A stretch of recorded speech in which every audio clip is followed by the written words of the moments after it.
Hi lovelies, welcome back to my channel. Starting today, this channel is going to go in a new direction, so stay tuned. I know it's very hard to study on your own, especially if it's a foreign language. You really want that motivation and you want to set realistic goals, but it's very difficult, isn't it? Here are some tips you can consider when you set those goals, and before you start studying, you can use these tips as your guide. So the first thing is you really want to make sure you're able to manage your time wisely. If you're spending your time not so efficiently, you really need to sit down and create a plan. Because if you don't have a plan, you're going to waste time, and time is very valuable when you're studying something.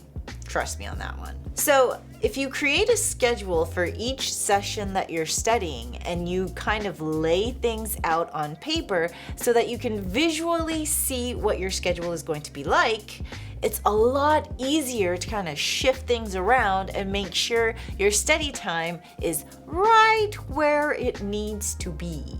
If not, you're just gonna do things here and there and you're gonna be bouncing off the walls and your studying quality is not gonna be so great.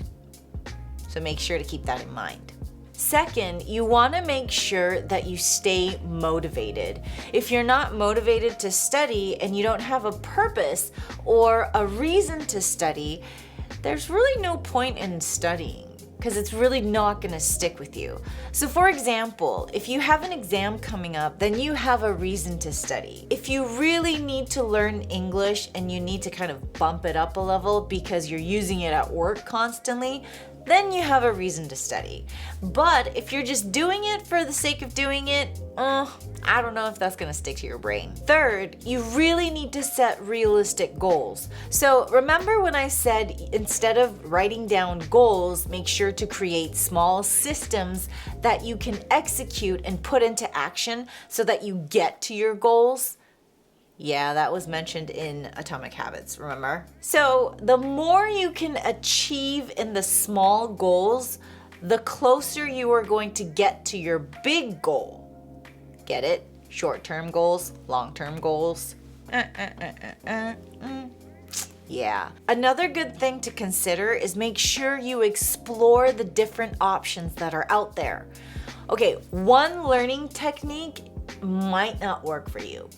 If you try 3 or 4 and choose which ones really do work for you and which ones really do get things in your brain or help you understand the stuff you're learning, then you can continue studying. If not, you really have to consider the options that are out there. And there are tons out there. Last but not least, you have to take a break, but make sure those breaks don't become distractions.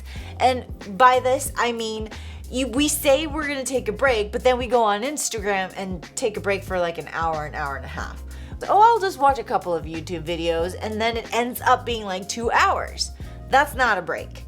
An actual break is when your brain really gets to rest. Watching videos, visuals, double tapping on Instagram, that's not a break. You need to go outside, take a walk, get a breath of fresh air, or do something that really allows your brain to take a break and rest. Make sure your break does not become a distraction, but an actual reward. I'm always here to help you study. I'm always going to be here to give you more motivation, and I'm always going to be here by your side as a pacemaker so that we make it through the day and that we make it through each and every focus session.